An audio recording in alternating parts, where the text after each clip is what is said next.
Hi everyone, I'm Maria McLachlan and this is a full account of what happened when I was assaulted by 3 trans activists in September 2017.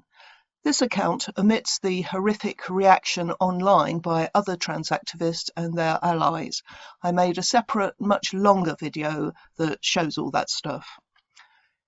Here we see the very start of a video taken by Miranda Yardley soon after I arrived at Speaker's Corner. Miranda Yardley was to be one of the speakers at the meeting we were waiting to go to. This would have been maybe 20 minutes or half an hour before I was assaulted. Let's zoom in. There I am, doing what I spent the entire waiting period doing, which was standing around chatting to people I'd never met before. All of us were just waiting until it was time to go to the venue. Right, this cheeky little face belongs to Devon Wilkinson, who exactly 6 months after I was assaulted testified in court against me in an attempt to get my violent assailant acquitted. The assailant in question is here. At the time, he went by the name of Tara Flick Wood. He was convicted of my assault under the name Tara Wolf. Like many criminals, he possibly has any number of aliases. Let's take a look around. Now this man goes by the name of Laurel Uziel, and he was another one who testified against me in court in defense of a violent, woman-beating thug. Now in this frame we've got Ananya Jayadev, another defence witness, but I'll say more about her later. And here again is Tara Wolf. His accomplices, neither of whom were ever caught, are also in the frame. This is the guy who, as we shall see, wrested my camera from me and smashed it. Tara referred to him as his girlfriend in court. And this man hit me in the face. We don't know his name, and the police referred to him as Ponytail Man. Now, according to the 4 defence witnesses, during this period of waiting around, I was going around with my camera, shoving it in people's faces and abusing people. Of course, there's no evidence of this. Strange as it may seem, not a single person managed to capture any footage of me behaving in this obnoxious manner. I have to wonder how they live with themselves. 4 young people, under oath, gave a false and unsupportable version of events to defend a violent male who had assaulted a woman who'd done nothing to him, to them, or to anyone else. Back then, I had never blogged about anything to do with trans people or transgenderism. I'd never spoken at a public meeting. I'd never even been to a meeting on this topic before. This was to be my very first meeting, though I've been to quite a few since. These trans activists, including the 4 defence witnesses, obviously, are not decent people who care about women's rights. They are a nasty, pro-violence pseudo-cult. This is what I was doing during that time. I was standing well away from these people. Miranda was filming the scene. Devon Wilkinson was getting in Miranda's face. Let's watch with the sound up. You're doing this to a transsexual. You're doing this to a transsexual. That is amazing. You're silencing a transsexual. I'm not silencing you. Transmisogyny is a made-up word. Thank you, Miranda. Before we leave this scene, take note of the height of Tara Wolf's partner. This is the person who is supposedly so small, half my size, said dozens of people, that I was able to lift him up and thrash him up and down and drag him around.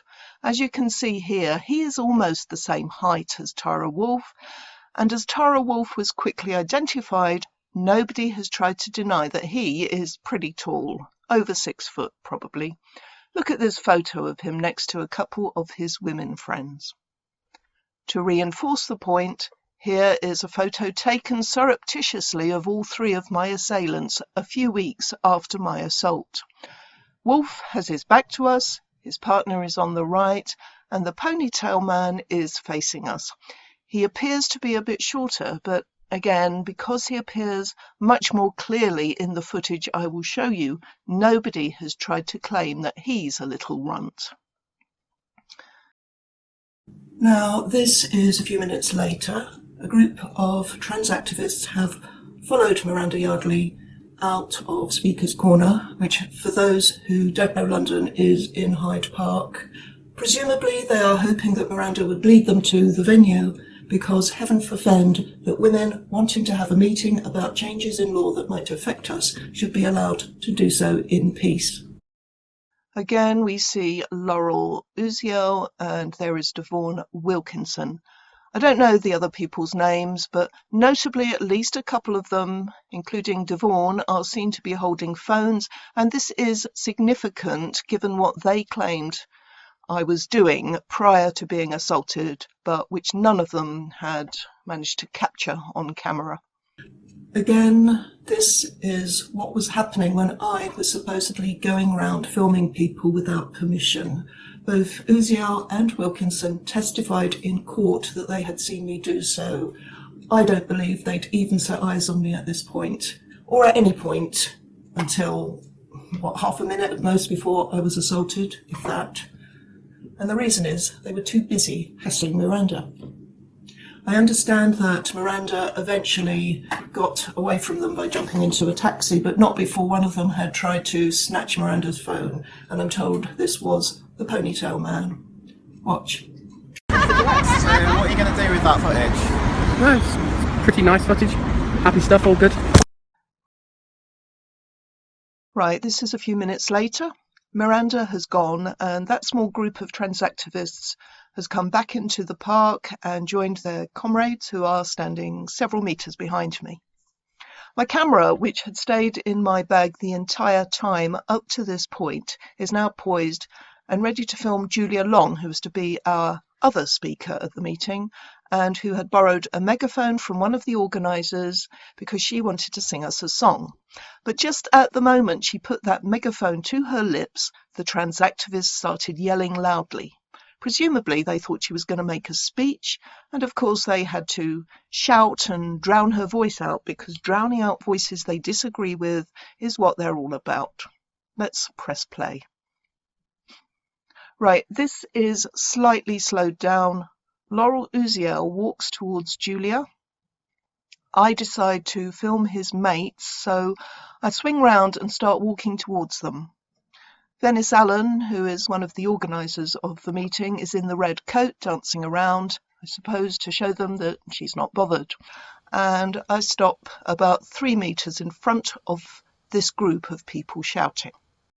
Meanwhile, Uziel is getting in Julia's face like the entitled brat he is. Fortunately for him, none of those he's harassing thought he deserved to be physically attacked. Let's see what happened next. Keep your eyes on me. There he goes. We'll watch the footage again with the sound turned up at normal speed.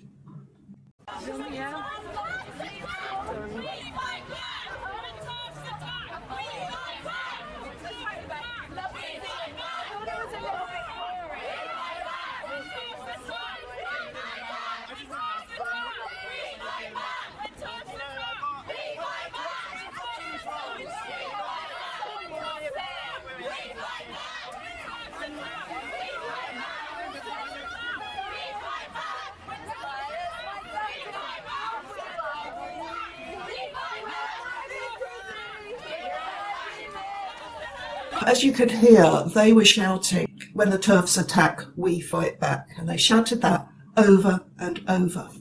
What were they talking about? We were obviously not attacking anyone. We were simply waiting around patiently till it was time to go to a meeting. I remember thinking as I was filming that these people are just like a cult, standing there chanting nonsense. But, I saw no reason to be afraid of them. It all seemed good-humoured. And when I'd arrived at Speaker's Corner, I chatted to a couple of young women on their side who weren't sure whether we were in the right place, and they seemed perfectly sweet. So I was bemused at this demonstration, and quite amused. They just seemed like a bunch of silly kids with nothing better to do than to try and harass some feminists. None of them objected to being filmed. And in fact, one of the young women I'd been chatting to was filming me, and I didn't mind that either. But I was naive enough to credit them with, if not intelligence, then some basic human decency, and I tried to engage them. I asked them, "Where's the attack?" Their response was just to turn up the volume and shout louder. They had no answer. The woman on their side who'd been filming me helpfully uploaded her footage to Giphy.com, of all places, so I could grab it and hand it to the police, and it was also shown in court. This is the first frame. You can see me mouthing, "Where's the attack?" Well, a second later, I found out the attack was on me. So Tara Wolfe runs at me, knocks the camera out of my hand, but it was held by a loop round my wrist, so I retrieve it, and unfortunately my knee-jerk reaction was to go after him and try to get footage of him as he hid behind his mates. This will be clearer in the next clip I show you. As you can see, I was prevented from getting the footage I wanted by someone shoving their piece of cardboard in front of my camera. I retreat, and then two thugs come after me. Okay, we'll look at that from another angle. As you can see, Wolfe runs behind his mates. I follow his movements with my camera, raise it above their heads, blocked and retreat and attacked. We'll go back here. Note the person standing about a metre in front of me. That is Ananya Jayadov, who 6 months after standing there seeing Tara Wolfe take that swipe at my camera, testified under oath that she hadn't seen it happen. When this footage was shown to her in court, she claimed she hadn't been paying attention. Going back to this scene for a moment, we can see Devon Wilkinson, who, of course, also claimed not to have seen the strike and whose testimony was also proven false by the footage shown in court.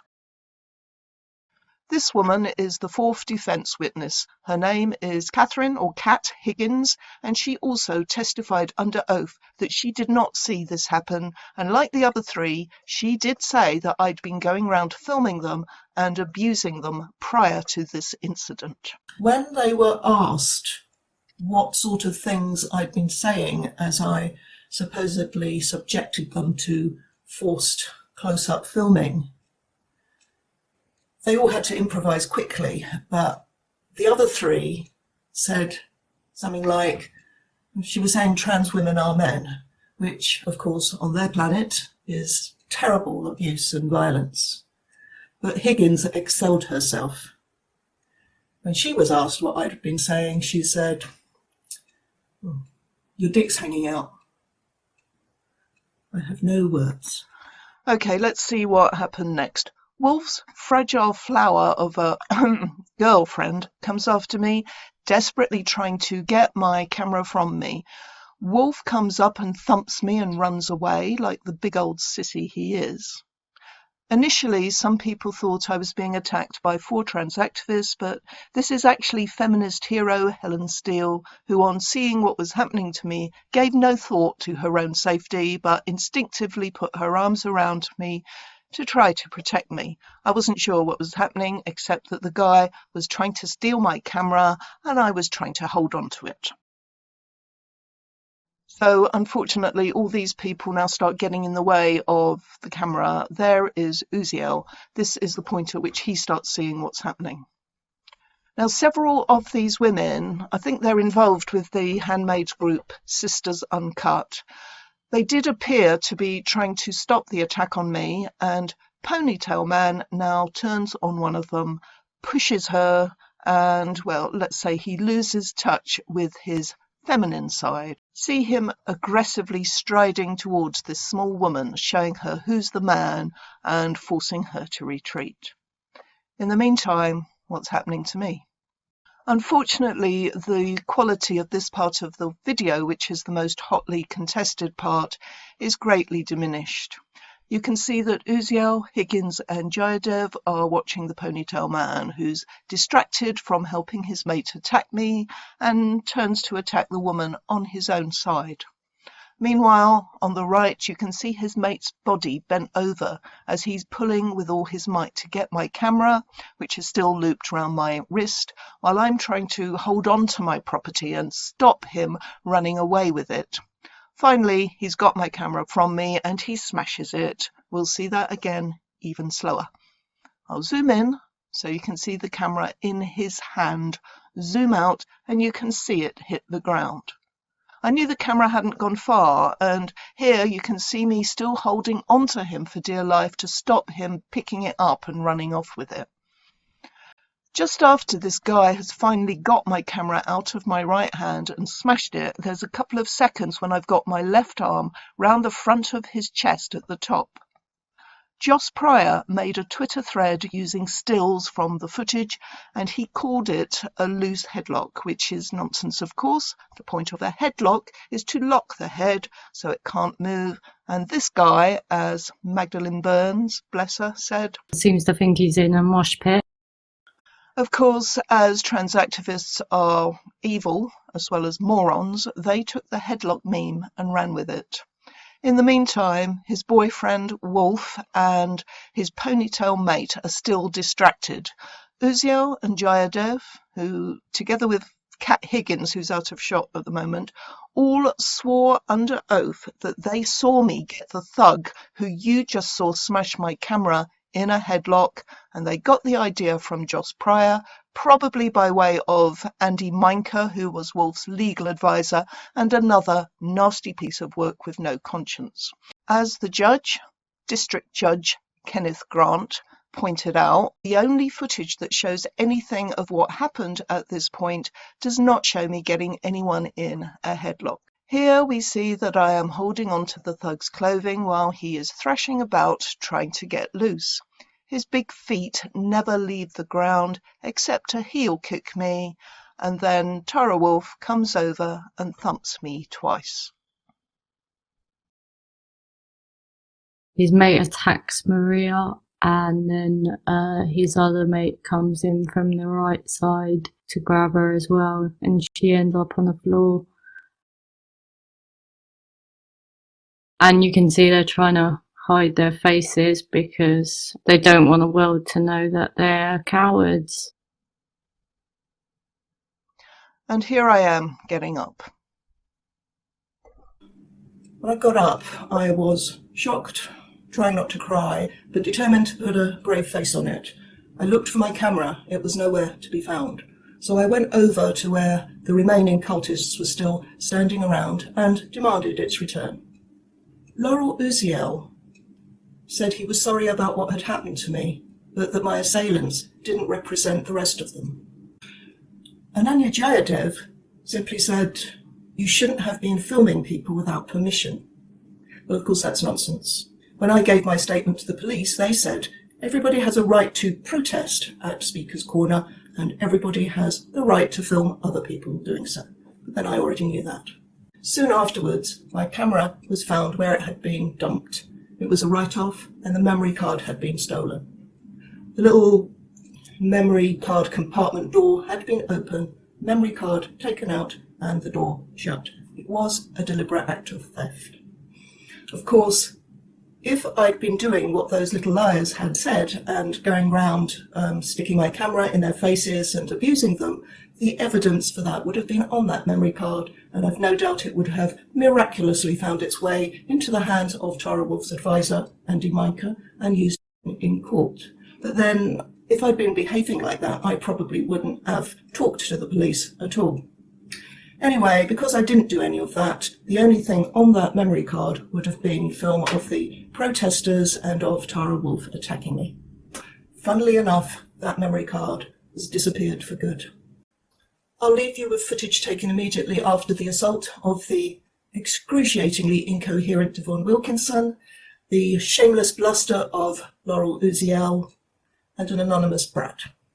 Thanks for watching. Bye.